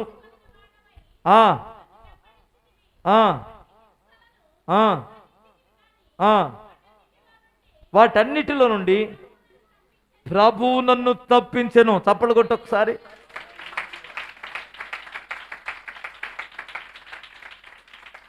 నాకు ఆత్మల కొరకు నేను కష్టపడుతున్నప్పుడు హింసలు వచ్చినాయి, బాధలు వచ్చినాయి. ప్రభు వాటన్నిటి నుండి నన్ను తప్పించాడు. అంటే దాని అర్థం ఏంటంటే ఆత్మలు రక్షించేవాడికి హింసలు వస్తాయి, నిజ క్రైస్తవుడికి హింసలు వస్తాయి. ఆడి పక్షాన దేవుడు ఉంటాడు. హల్లెలూయా. వారి పక్షాన దేవుడు ఉంటాడు, వారికి సమీపాన దేవుడు ఉంటాడు. నేను ఏమంటానంటే, మీ ఇంటి ముందు ఒక చెట్టు వేస్తే ఆ చెట్టు ఎదిగిద్దా? ఎతకపోతే ఏం చేస్తారంటారు? నరికి పడేస్తారు కదా. జామ చెట్టు కానీ మామిడి చెట్టు కానీ వేసారనుకోండి, అది కాయలు కాయకపోతే ఎందుకు ఉంచాలి దాన్ని? మనం నరికి పడేస్తాం కదా. నీ సంఘములో చేర్చబడి ఎంతకాలమైంది నువ్వు? నీ కుటుంబమైనా వస్తుందా? తిడతారు అన్నయ్య, మా వాళ్ళు వినరు అన్నయ్య, మా వాళ్ళు మంచోళ్ళు కాదన్నయ్య అంటున్నావా? అంటే ఇంతవరకు తిట్టులు తినలేదా? ఇంతవరకు ఎప్పుడు ఎవరు నిన్ను కొట్టలేదా? కొట్టలే. తిట్టారా? తిట్టలేదు, తిట్టులు తినలేదు అంటే నిజంగా నీ భక్తి సద్భక్తి కాదనేది నా ఉద్దేశం. మీరేమంటారు? హల్లెలూయా. నన్ను యేసు ప్రభుని నమ్ముకున్నప్పుడు నేనున్న పేటలో యేసు ప్రభుని గురించి చెబితే పెద్ద బ్యాచి తయారైపోయి పోలేరమ్మ గుడికి ఎవరో డబ్బులు ఇవ్వట్లేదని తిరణాలకే, దీనికి అంతటా కారణం శివగాడే, ఈడే అడ్డుపండగా నిలిచాడని నన్నందరూ పిలిచి ఒక దగ్గర బొడ్రాయి దగ్గర నిలబెట్టి నన్ను పెద్ద ఇనపముక్కు కాకుల్లాగా స్టార్ట్ చేశారు నా మీద. వీడు పెద్ద ఈడయ్యాడు, వీడు వాళ్ళలో చేరాడు, వీళ్ళల్లో చేరాడు, అసలు వీడి సంగతి తెలుద్దాం అని అందరూ వస్తే నేను ఒకటే చెప్పాను, నేను ఎవరిని కట్టొద్దని చెప్పలేదు. కట్టించుకుంటే కట్టించుకోండి చేతనైతే అన్నారు. వాళ్ళు ఏమన్నారు తెలుసా? యేసు ప్రభు నమ్ముకున్న పిల్లలంతా శివయ్య కడితే మేము కడతాం అన్నారు. హల్లెలూయా. వాళ్ళందరూ నా మీద పెట్టారు. నేనేమన్నానంటే, నేను మీరు వెలేస్తారా? వెలేయండి, అసలు మీకు నాకు సంబంధం లేదు. హల్లెలూయా. ఇప్పుడు ఎవరైతే ఆనాడు నిలబెట్టారో వాళ్ళంతా ఇప్పుడు నా చేతులతో బాప్తిసం తీసుకున్నారు. హల్లెలూయా. మా పెదనాన్న ఒక్క ఆయనే ఉన్నాడు, మొన్న ఈ మధ్య వచ్చాడు నా దగ్గరికి. అయ్యా అందరూ మారిపోయారయ్యా, మా గుడేమో అంతే ఉంది, మీ గుడేమో స్తోత్రం చెప్పాలి ఒకసారి. మా గుడి అప్పుడు నుండి ఇప్పుడు దాకా అంతే ఉందయ్యా, మీ గుడేమో నాకేం అర్థం కాల. మా వాళ్ళు మా దేవుడు ముడ్డు కింద ఉన్న పీట కూడా తీసుకెళ్తారయ్యా. మా భక్తులు మా పెదనాన్న మాట అది. నేను ఎందుకు ఈ విషయాన్ని చెబుతున్నానంటే, మీరు యేసు ప్రభుని గురించి చెప్పినప్పుడు లోకం మిమ్మల్ని తిట్టిద్ది, హింసించిద్ది, కానీ ప్రభువు కాపాడుతారు. హల్లెలూయా. ప్రభువు మిమ్మల్ని ఖచ్చితంగా కాపాడుతారు. ఒక చిన్న విషయాన్ని మీకు జ్ఞాపకం చేస్తాను. క్రైస్తవ్యానికి వ్యతిరేకత అనేటువంటిది ఇప్పుడు కాదు, మొదటి నుండి ఉంది. అసలు మొదటి శతాబ్దంలోనే నీరో చక్రవర్తి అని రోమా చక్రవర్తి ఒకడు ఉన్నాడు. వాడు మహా దుర్మార్గుడు, వాడు దుష్టరాజు. ఆడు చక్రవర్తిగా ఉన్న తర్వాత వాడు తీసుకున్న నిర్ణయం ఏమిటంటే, భూమి మీద క్రైస్తవం లేకుండా అంతము చెయ్యాలని కంకణం కట్టాడు. క్రైస్తవులు లేకుండా చెయ్యాలనుకుంటే ఎలా చెయ్యాలి? నేను కానీ ఒక్కొక్కరిని ఊచకోత కోస్తే సామాన్యమైన ప్రజల్లో మానవ కనికరం వస్తుంది కదా, అయ్యో ఆ వ్యక్తులను చంపేశారు, ఈ రాజు దుర్మార్గుడు అంటారు కదా. అలా కాదు, ప్రజల్లో నుంచే వ్యతిరేకత తీసుకొచ్చి ప్రజల చేత క్రైస్తవులను చంపించాలి అని ప్లాన్ చేశాడు. ఎలా చెయ్యాలి అని వాడు ఆలోచించి ఆనాడున్నటువంటి ఆ పాత రోము మహాపట్టణాన్ని తగలబెట్టించేశాడు. తగలబెట్టించి పట్టణాన్ని ప్రేమిస్తారు కదా, ప్రజలందరూ పట్టణాన్ని ప్రేమిస్తారుగా. ఈ పట్టణం తగలబడ్డానికి కారకులు ఎవరు అని అంటే క్రైస్తవులు అని అధికారికంగా తేల్చి వాళ్ళని నేరస్తులుగా చూపించారు. ఇప్పుడు ప్రజల్లో ఏమొస్తుంది? ఎరా దుర్మార్గులారా, మీ దేవుడిని మీరు ఆరాధిస్తుంటే మేమేమన్నా అన్నామా? మా పట్టణాన్ని మీరు ఎందుకు తగలబెట్టారని ఎక్కడోళ్ళను అక్కడ కూచకోత కొయ్యడం మొదలుపెట్టారు. అప్పుడు రోమా చక్రవర్తి అయిన ఈ నీరో వాడు భోజనం చేయాలనుకుంటే ఇక్కడ నలుగురిని కట్టేస్తాడు ఒక స్తంభానికి, క్రైస్తవుల్ని. ఆ నలుగురు మీద తారబోస్తారు, బతికొండగా అగ్గిపూల గీస్తారు. వాళ్ళు తగలబడుతూ ఉంటే ఒక దీవిటీలాగా ఆ వెలుతురుకు వాళ్ళు భోజనం చేసేవారు, ఆ వెలుతురుకి ఆనందించేవారు. వారి ఆర్తనాదాలు ఎరికి సంగీతనాదాలుగా ఉన్నాయి. అలా క్రైస్తవుల్ని భూమి మీద ఒక్కడ కూడా లేకుండా చెయ్యాలని హింసించడం మొదలుపెట్టాడు. వింటున్నారా? హల్లెలూయా. ఆ సిస్టర్కి అర్థమవుతుందా? దగ్గరగా స్తోత్రం చెప్పగలరా? అలా హింసిస్తున్నప్పుడు ఒక రోజున వాడి కన్నుల ముందు క్రైస్తవులు ఎవరు కనిపించట్లా. వాడు యుద్ధంలో పాల్గొన్నప్పుడు ఒక బాణం వచ్చి వాడి గుండెల్లో ఒక విల్లు దిగింది. నీరో చక్రవర్తికి కింద పడిపోయాడు. రక్తం అలా ఉబ్బుకుతుంది పైకి. కింద పడిపోయిన తర్వాత పక్కనే ఉన్న మంత్రిని పిలిచి ఏమన్నాడంటే, ఒరే మంత్రి, ఈ దేశాన్ని ఈ యొక్క ప్రభుత్వాన్ని జాగ్రత్తగా కాపాడనని కానీ ప్రజల్ని ఇలా క్షేమంగా ఉంచమని కానీ మాట్లాడలా. క్రైస్తవులు ఎంతమంది ఉన్నారు అని అడిగాడు. సార్ రాజా, నిజం చెప్పమంటారా అబద్ధం చెప్పమంటారా అని అడిగాడు. నిజమే చెప్పు అన్నాడు. మీరు హింసించడం మొదలుపెట్టిన నాటి నుండి ఇప్పటికీ క్రైస్తవుని లెక్క చూస్తే ఆనాటి కంటే ఈనాటికి రెట్టింపు అయ్యారు అన్నాడట. స్తోత్రం చెప్పాలి. ఎలా అని అడిగాడు. క్రైస్తవులు కని వాళ్ళ వాళ్ళ యొక్క సంఘాన్ని పెంచరు. ప్రజలను ప్రేమ చూపించి రక్షించి సంఘాన్ని పెంచుతారు. మీరు ఇక్కడ హింసిస్తున్నప్పుడు వారు పలు ప్రాంతాలకు పారిపోయారు. ఒక అగ్గిపుల్ల అలా టాపును పేలిందనుకో, ఆ ఎండి తాటాకుల మీద పడితే ఏమైంది? అది ఎక్కడ పడితే అక్కడ మంట రేసిద్ది. అలాగూ వీళ్ళు చెదిరిపోయారు, అక్కడ మంట రగిలింది. క్రైస్తవులు రెట్టింపోయారు మీరు హింసించడం మొదలుపెట్టిన తర్వాత. అంటే ఆడు వెంటనే ఆ రక్తం తీసి గుప్పెడితో పట్టుకొని ఆకాశం వైపు చూసి ఇలా అన్నాడట, యేసు నీవే గెలిచావు అన్నాడట. దగ్గరగా స్తోత్రం చెప్తాను. క్రైస్తవులు అంతరించారా, విస్తరించారా? విస్తరించడానికి కారణం ఏమిటి? మనం చెప్తున్న యేసును గురించిన శుభవార్త. సువార్త ఎక్కడ లేదో అక్కడ క్రైస్తవ్యం ప్రబెల్లదో. మీరు గుర్తుపెట్టుకోండి, సువార్త ఎక్కడ ఉంటుందో అక్కడ క్రైస్తవ్యం ప్రబెల్లిద్ది. అక్కడ క్రైస్తవ్యం ప్రబెల్లిద్ది. కానీ సువార్త చెప్పినటువంటి వానికి హింసలు వస్తాయి, తిట్లు వస్తాయి, బాధలు వస్తాయి. ఉద్యోగాలు ఎవరు అవసరమైతే ఉద్యోగాలు తీసేస్తారు. అర్థమవుతుందా? నీ రిజర్వేషన్స్ కూడా తీసేస్తారు. హల్లెలూయా. రిజర్వేషన్ కావాలా? ప్రభు దగ్గర వచ్చే బహుమానం కావాలా? ఏంటి ఒక రకంగా చూస్తున్నారు నా వైపు? మా రిజర్వేషనే కావాలి పాటగారు అన్నట్టుంది. హల్లెలూయా. రిజర్వేషన్ కావాలా? ప్రభు కావాలా? మరి పొద్దున రిజర్వేషన్ వద్దంటే కుదరదా? ఈ నోట్లో నుంచి మాట రావట్లేదన్న ఒక్కడ కూడా. హల్లెలూయా. యేసు ప్రభు నమ్ముకుంటే నీకు రిజర్వేషన్ లేదన్నారు అనుకోండి, ఎంతమంది క్రైస్తవులుగా ఉంటారు? సార్ చేతులు ఎత్తరా నాకు ధైర్యం కోసం. బ్రదర్ గట్టి గింజలే బ్రదర్. హల్లెలూయా. ఆఫ్టర్ రిజర్వేషన్, ఆ రిజర్వేషన్లో మన వాళ్ళు ఎంతమంది ఉద్యోగం సంపాదించుకున్నారు? 10% ఏదైనా సంపాదించారా? 10% ఏదైనా సంపాదించారా? లేదు. బ్రతకటం లేదా? మనం ఆశీర్వాదకరంగా లేమా? ఒకసారి మీరు ఆలోచించండి. ప్రభు రాకడ సమీపించింది.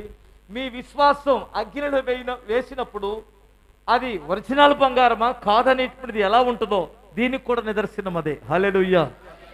కానీ ప్రభు మీ పక్షాన ఉంటాడు. హల్లెలూయా. వెళ్తూ వెళ్తూ పరలోకానికి ఒక్కడవే వెళ్ళమాక, నలుగురిని ఎంట పెట్టుకొని 4 ఆత్మలు తీసుకొని వెళ్ళాలి. హల్లెలూయా. ఓకే. సద్భక్తితో బ్రతకను ఉద్దేశించు వారందరూ హింసనందుతారు, కానీ ప్రభు నన్ను తప్పించాడన్నాడు. హల్లెలూయా. నీతిమంతులు కలిగే ఆపదలు అనేకములు, వాటన్నిటి నుండి యెహోవాయే తప్పిస్తాడు. హల్లెలూయా. ఇప్పుడు వాడు శోధనలు హింసలు అయిపోయినాయి కదా, డైరెక్ట్గా ఆడే దిగుతాడు నీ మీదకి దాడికి. ఎవడాడు? సాతానుడు ప్రతి క్రైస్తవుణ్ణి శోధిస్తాడు. వాడు వస్తే ఇప్పుడు హింసల ద్వారా రాడు, గుర్తుపెట్టుకోవాలి. మనుషుల్ని నిన్ను హింసించేటట్టు ప్రేరేపిస్తాడు, ఆపదలు నీకు తీసుకొస్తాడు. అందులో నిలబడ్డావు కదా, ఇప్పుడు ఆపదలు రావు, హింసలు రావు. నువ్వు ఆపదలు వచ్చినప్పుడు ప్రభు కొరకు నిలబడ్డావు, హింసలు వచ్చినప్పుడు ప్రభు కొరకు నిలబడ్డావు. ఇప్పుడు అలా రాడు. ఇప్పుడు ఏం చేస్తాడు? ఇప్పుడు వాడు శోధిస్తాడు. ఎవడాడు? ఇది చాలా ప్రమాదం అని మీకు ఎంతమందికి తెలుసు? ప్రభు రాకడకు ముందు నిన్ను నన్ను శోధిస్తాడు. ఎలా? ఒక చిన్న విషయాన్ని చెబుతాను, బైబిల్లో ఉన్న విషయమే, కొత్తదేం కాదు. నేత్రాశ, శరీరాశ, జీవపు దంభము అన్నాడు. వీటి ద్వారా శోధిస్తాడు. ఇప్పుడు నేత్రాశ అనేటువంటిది నీలో పుట్టిద్దా, ఇతరుల ద్వారా పుట్టిద్దా? అంటే నీలో నుండే నిన్ను నాశనం చేయడానికి ప్లాన్ చేస్తాడు వాడు. ఇప్పుడు అవ్వని ఎవడు పాడు చేయలేదు. ఆ పండు చూసి అది ఆహారానికి మంచిది, మంచి చెడ్డలను వివేకమునిచ్చే మంచి భోజనమని ఒకరోజు చూసిందా, 2 రోజులు చూసిందా, రోజు చూస్తానే ఉంది. హల్లెలూయా. ఈ చూపు ఎప్పుడైతే దాని మీద పడిందో ఆమెను శోధన స్టార్ట్ అయిపోయింది. అందుకనే వాడు దేన్ని తీసుకొని వస్తాడంటే నేత్రాశ. మీకు అర్థం కాలేదా? హల్లెలూయా, స్తోత్రం చెప్పు ఒకసారి. గెహాజీగాడు వచ్చేసరికే ఆ పాస్టర్ గారు ఎలిషా గారు ఏమన్నారంటే, డబ్బులు వద్దులేమ్మా, తీసుకొని వెళ్ళిపో అన్నాడు. అయితే కథ మట్టి ఇస్తారా అని అడిగాడు. కావాల్సినంత తీసుకొని వెళ్ళు అన్నాడు. అప్పుడే వాడి డబ్బు సంచిలో పెట్టుకుంటున్నాడు నైమాను. ఆ సంచిలో పెట్టుకునేటప్పుడు బయట నుంచి వచ్చాడు ఎవడాడు, గెహాజీ గాడు. వాడు కానీ చూడకపోతే వాడు పతనం అయ్యేవాడు కాదు. చూశాడు. ఒక్కొక్కడు చూస్తే తట్టుకోలేడు. దావీదు స్థిరపడిన తర్వాత చూడకూడని దాన్ని చూశాడు. హల్లెలూయా. చూసి అనవసరమైన శోధన తెచ్చుకున్నాడు. ఇప్పుడు మనకి చూడాలని కళ్ళకున్న కుతి ప్రపంచంలో దేనికి ఉండదు. అన్నం కూడా తినకుండా ఇలా చూస్తున్నాడు ఒక్కొక్కడు. అన్నం కంచంలో పెడుతున్నాడు. అంతకుముందు తాగుబోతులు కంచంలో పెట్టకుండా కింద పెట్టేవాళ్ళు చేతులు. అర్థమవుతుందా? అనేవాడు. ఇప్పుడు ఈడు ఇలా చూసుకుంటూ టేబుల్ మీద పెడుతున్నాడు చెయ్యి. ఏం చూస్తూ? ఇప్పుడు భక్తుడు లేడు, భక్తిహీనుడు లేడు. ప్రతి ఒక్కడకు చూపు పాడైపోయాడు. నీచమైన చూపులు తయారైపోయినాయి. ఇప్పుడు ఈ చూసే శోధన ఎవరి ద్వారా వచ్చింది చెప్పండి ఒకసారి. ఇప్పుడు ఇది పక్కనోడి ద్వారా వచ్చిందా? స్త్రీ పురుషుడు సంబంధం తేడా ఏమీ లేదు. జబర్దస్తి అని ఈ మధ్య ఒకటి వచ్చిందంట. జబర్దస్తి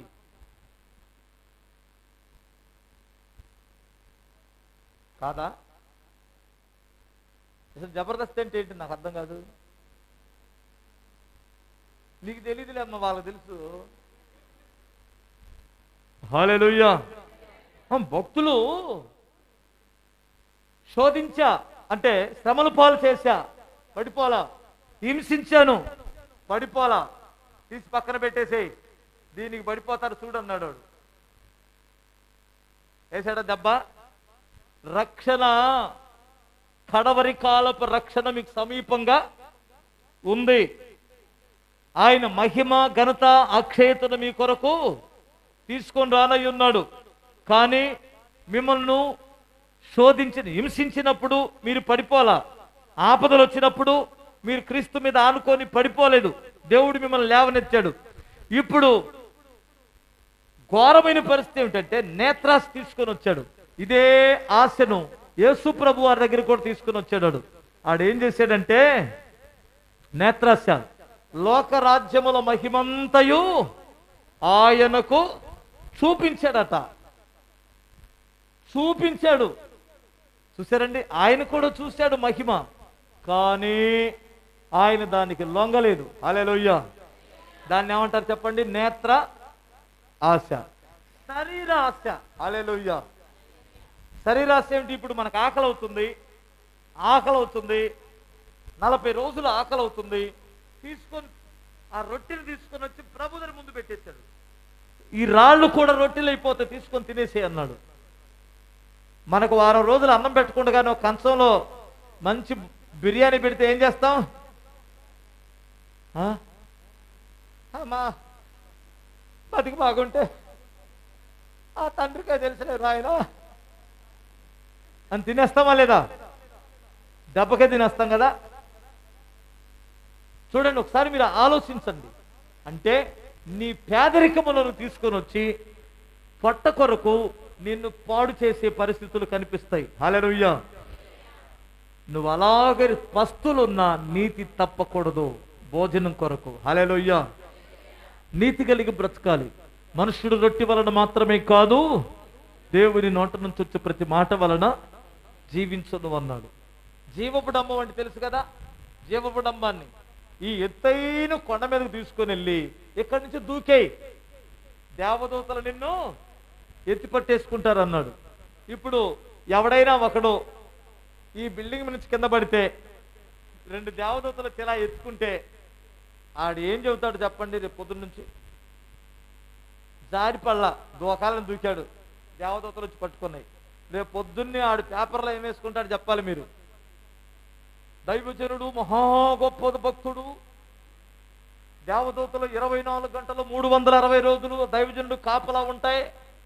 ప్రపంచంలో ఒకే ఒక దైవజనుడు దేవదూతల చేత ఎత్తబడ్డా దైవజనుడు. వీడికి ఏమొచ్చింది ఇప్పుడు? డంబం వచ్చిందా రాదా? చెప్పరేంటమ్మా? ఆల్రెడీ యేసు ప్రభు వారికి ఆఫరిస్తేనే వద్దు అన్నాడు. మనోడికి ఆఫర్ లేకుండా పబ్లిసిటీ. జీవపు డంబం కాదా అది? 9 కృపావరములు గల మహా గొప్ప 9 వరములు గల గొప్ప, అసలు గొప్పోడు ఎవడో? ఇప్పుడు దీన్ని ఏమంటారు చెప్పండి మీరు? మనలో ఎంతమందిలో పని చేస్తుందో, అమ్మాయి అసలు నాకు అన్నీ తెలిసిపోతాయి, అమ్మాయి నాకు అసలు దేవుడు ఎప్పటికప్పుడే అన్నీ తెలియజేస్తాడు. డంబం కాదు.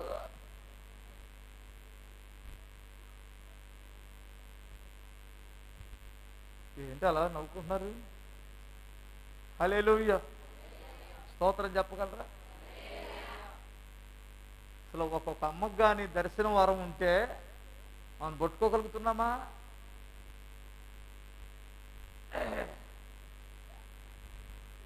నీకోసం రాత్రి అడిగానమ్మా, ఈ ప్రార్థనలో పోరాడాను. ఏం పోరాడి పక్క మీద అమ్మ రాత్రి ప్రార్థన చేసానమ్మా అని చెప్పదో, పోరాడిందంటే అమ్మా. ఈ ఎత్సులు ఎవరికి చెబుతావు? పోరాడేవాడు ఎప్పుడు చెప్పడో. ఎపప్రతీత అనేటువంటి వాడు ప్రార్థనలో పోరాడాడు, అది పోరాటం. ఆయనకి ఏమైనా దర్శనాలు వచ్చినాయండి? వరాలు ఏమైనా దిగినాయా? చెప్పాలి మీరే. మొన్నటి దాకా టచ్, ఇప్పుడు చేయమని ఒక్కొక్క టచ్.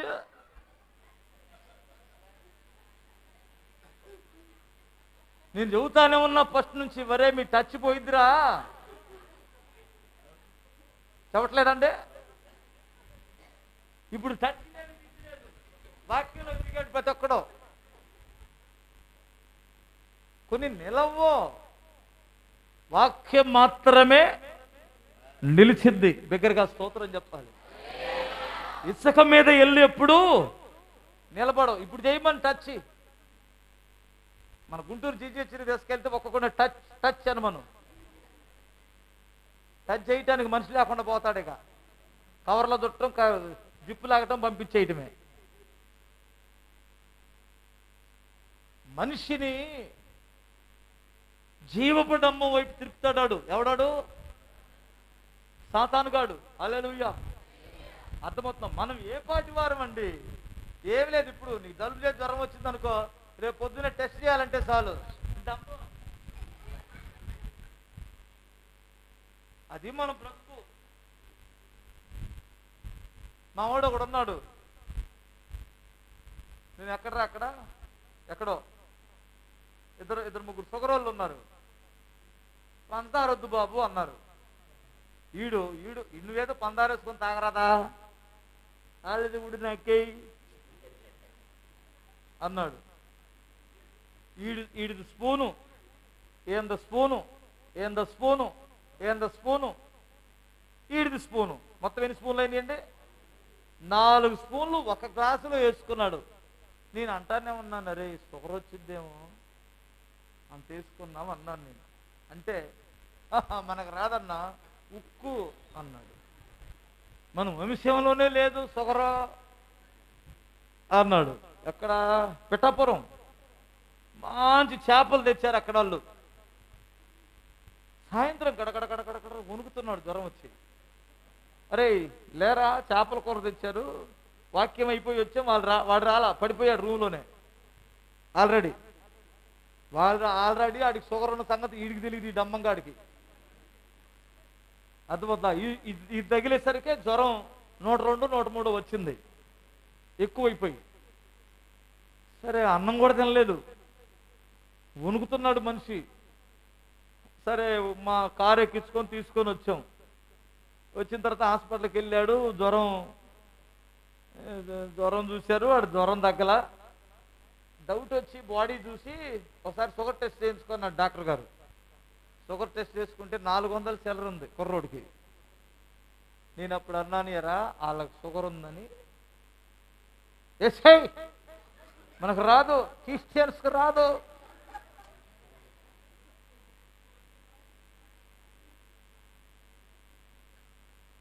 ఎవడరా దమ్మంగా, అయ్యా ఆయన దయ వలన ఇంతవరకు షుగర్ రాలేదయ్యాను, ఆయన దయ వలన నా ఆరోగ్యంగా ఉన్నానయ్యా స్తోత్రమను, ఆయన దయ వలన పిల్లలు పుట్టారు స్వామి అని చెప్పు. అవునా కాదా? ఆయన దయ వలన ఉద్యోగం సంపాదించుకున్నానయ్యా అని చెప్పు. డంభం.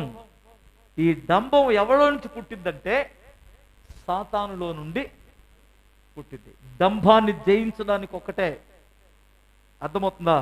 నీ దేవుడైన యెహోవాను నీవు శోధించవద్దు. స్తోత్రం చెప్పాలి. ప్రభా వరమున్నా లేకపోయినా నీ కృప నాకుంటే చాలు. హల్లెలూయా. వరాలు అవసరంలా, దేవుని దయ ఉంటే చాలు. ఆ వ్యక్తిని దేవుడు ఆశీర్వదిస్తాడు.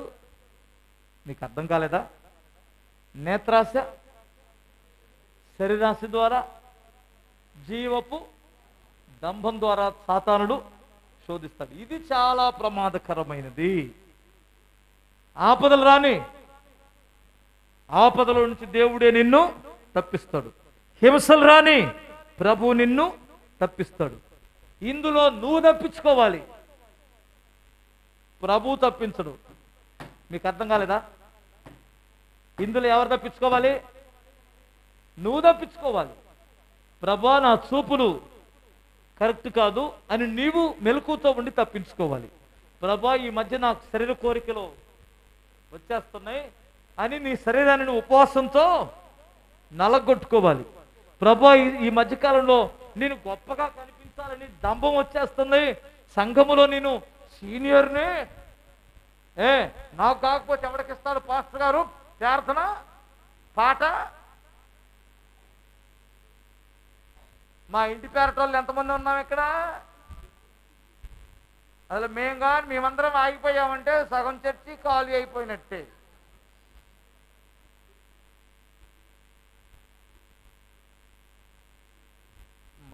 మన దగ్గర లేనట్టుందిలే, ఉన్నారేమో. స్తోత్రం చెప్పండి ఒకసారి. అసలు మా వరకు మేము ఆగిపోయాం అనుకోనమ్మా, చర్చి గిర్చి మోతే. చర్చి మూతేస్తావా? సమాధులు పెట్టి మూతేస్తే? హల్లెలూయా. ఒకసారి ఆలోచించండి, డంబం కదా అది. ఖిన్నులమై తగ్గించుకొని, ప్రభువా మీ దయ వలనే కదా మేము బ్రతుకున్నాం. హల్లెలూయా. ఇందా బ్రదర్ చెబుతుంటే నాకు ఎంత సంతోషమైందో. ఈ బ్రిడ్జి దగ్గర నుంచి ఈ ఏరియా నుంచి యువతల కరోనా వచ్చిందేమో కానీ ఎవరు పోలా. వచ్చి ఉంటుందిలే ఒకటి కరక, రాకుండా ఉండదు. రాలేదంటే నేను నమ్మను ఫస్ట్. అర్థమవుతుందా?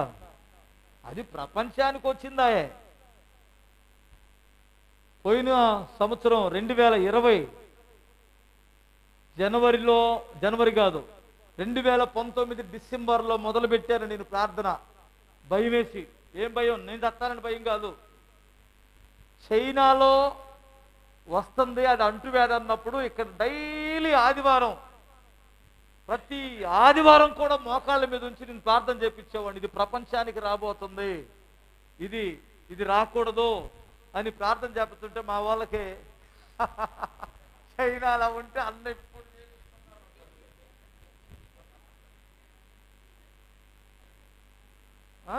చైనాలో ఉంటే అన్న ఇక్కడ చేపిస్తాడేంటి ప్రార్థన అన్నారు. ఇప్పుడు ఒక్కొక్కడు మాస్క్ పెట్టుకొని గడగడ సెకండ్ వే థర్డ్ వే అనగానే అన్నాడు ఒక్కొక్కడు.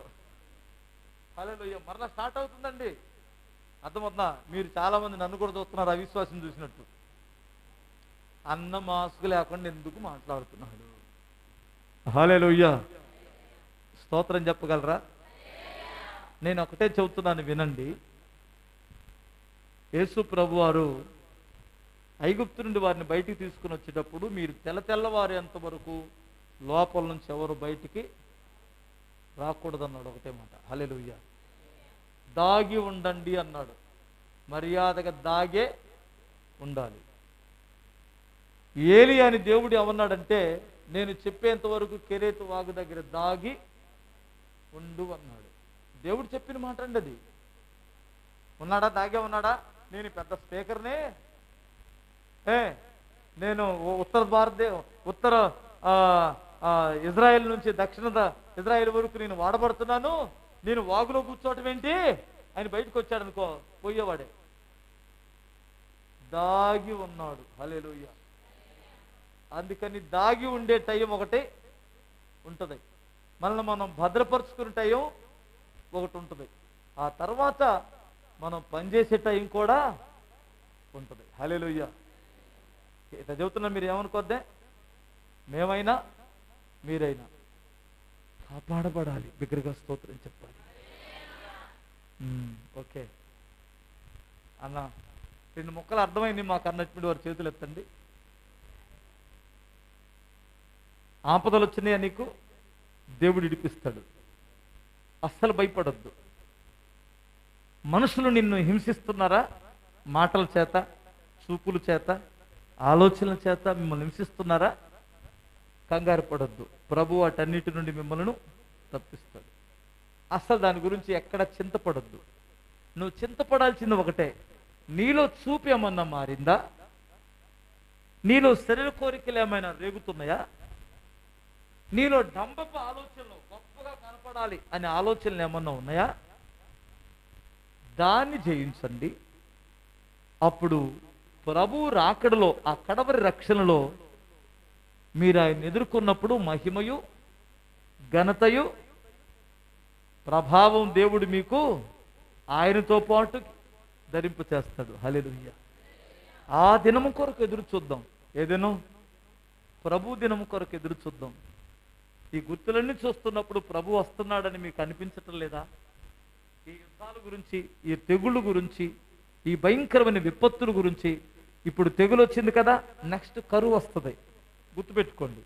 ఇప్పుడు తెగులు వచ్చింది కదా, నెక్స్ట్ ప్రపంచానికి కరువు వస్తుంది. అర్థమవుతుంది. ఇప్పటికే ఆఫ్రికా దేశంలో 1 డజన్ అరటిపళ్ళు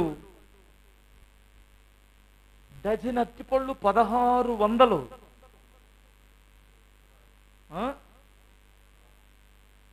ఇంకొక దేశంలో 3500 డజన్ అరటిపళ్ళు.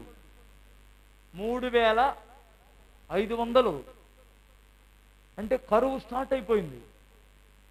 కరువు ఎప్పుడైతే వస్తుందో గుర్తుపెట్టుకోండి, ప్రపంచానికి యుద్ధాలు వస్తాయి. హల్లెలూయా. ప్రపంచానికి యుద్ధం ఎప్పుడైతే వస్తుందో సమాధానకర్త ఒకడు లేస్తాడు. ప్రపంచవ్యాప్తంగా సమాధానపరిచే ఒక శాంతిమూర్తి ఒకడు లేస్తాడు. వాడే అత్యంత శాంతి దూతని నమ్మి ప్రపంచం వాడిని నియంతగా నియమిస్తారు.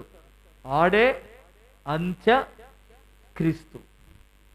ఆడి కాలం ఎప్పుడైతే స్టార్ట్ అయిద్దో అప్పుడే భూమి మీద నుండి సంఘం ప్రభువుని ఎదుర్కొంటుంది. హల్లెలూయా. దీనికి నమూనాలు జరుగుతున్నాయి కదా, మనకు అర్థమవుతుంది కదా. దయచేసి జాగ్రత్తగా ఉందాం. అమ్మా, మనం పేదరికంలో ఉన్నా పర్వాలేదు, నీతిని తప్పుకోవద్దు. హల్లెలూయా. మనం కష్టాల్లో ఉన్నా పర్వాలేదు, సద్భక్తిని మాత్రం విడిచిపెట్టొద్దు. ఓకే, దేవుడు మీకు అందరికీ తోడయ్యుండి కాపాడునుగాక.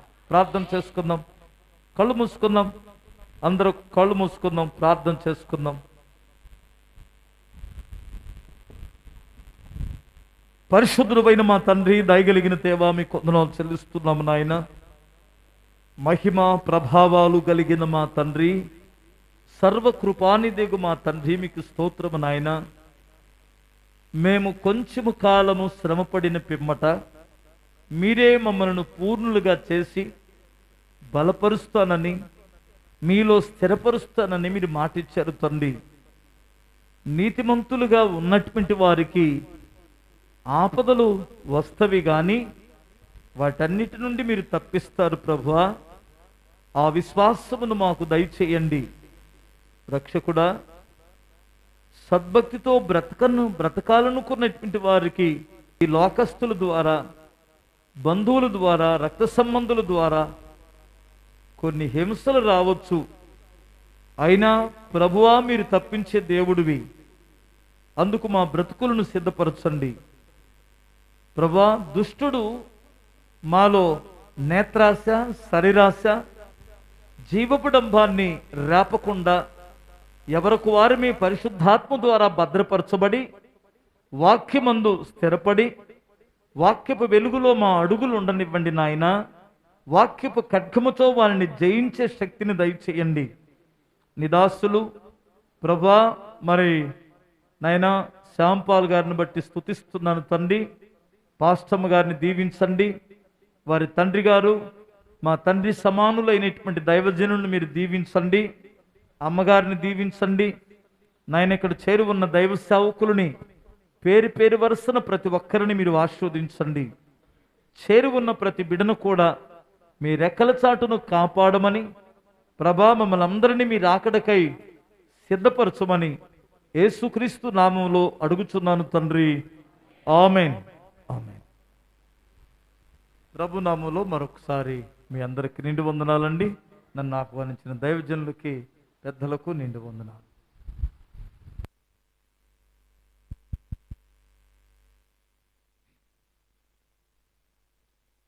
అందరూ ఒకసారి గట్టిగా చప్పలు కొడదామా?